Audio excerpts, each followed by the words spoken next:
श्री स्वामी समर्थ. आज आपण sweet corn potato pakoda बघणार आहोत. एकदम सोपा आहे आणि एकदम कुरकुरीत तयार होतो. माझ्याकडे एक पाटी स्वीट कॉर्न शिल्लक होते फ्रीजमध्ये. मग याचं काय करावं म्हटलं तर मी असं कांदा बटाटा टाकून ही छान रेसिपी तयार केली आहे. तुम्ही शेवटपर्यंत व्हिडिओ नक्की बघा आणि आवडला तर सबस्क्राईब नक्की करा. मग इथं स्वीट कॉर्न घेतले मी, बटाटे घेतले 2, त्यांचं साल काढून त्यांना किसून घेतलंय, ते एक्स्ट्रा पारी काढून घेतले बाजूला. इथं कांदा घातलाय. आता हे स्वीट कॉर्न मी मिक्सरच्या भांड्यात क्रश करून घेणार आहे. जास्त पण नाही, थोडेसे जाडसर ठेवायचे म्हणजे आपली भजी क्रंची होते. बघा असं जाडसर ठेवले.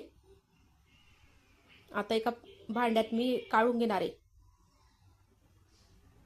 तुमच्याकडे कटर असतं तुम्ही कटरमध्ये पण बारीक करू शकतात.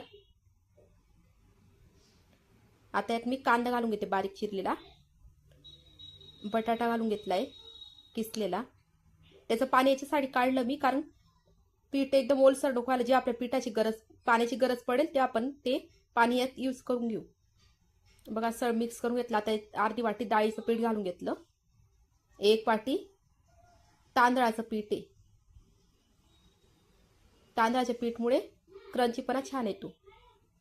आता एक जिरं घालून घेतलं, बडीशेप घातली, तीळ घालून घेतली. आता थंड वातावरण आहे, तिखट घालून घेतलं चवीनुसार. तुम्ही हिरवी मिरची पण घालू शकतात, पण लहान मुलं असल्यामुळे मी हिरवी मिरची काही घातली नाही.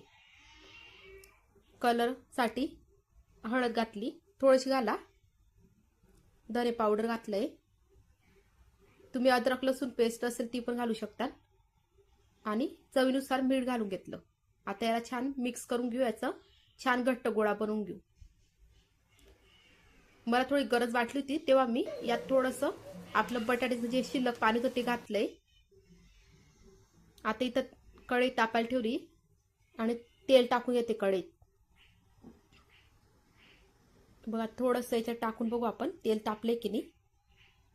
बघा आपलं तेल तापलंय. आता यात आपण छान भजी घालून घेऊ. भजी गरम कळकळत्या तेलातच तळा म्हणजे तेल शोषत नाही. फुल गॅसवर तळल्यामुळे क्रंचीपणा पण येतो आणि तेल पण शोषत नाही. बघा असं मी भजी घालून घेते.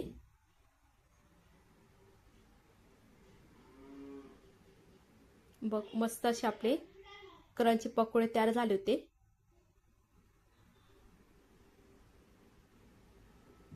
पटकन तळले जातात आणि एकदम इझी आहे. 10 मिनिटात तयार होणार रेसिपी. असं छान गुलाबी रंगावर तळा छान. नंतर बाहेर काढले.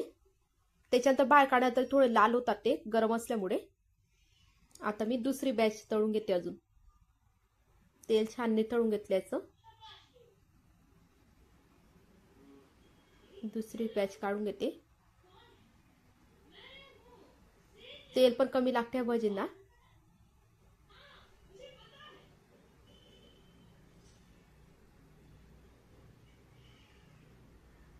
तुम्ही याचे वडे पण काढू शकतात.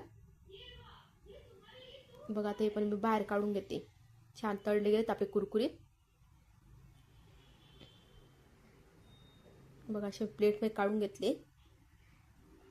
बघा किती क्रंची झाले ते, तुम्ही आवाज ऐका.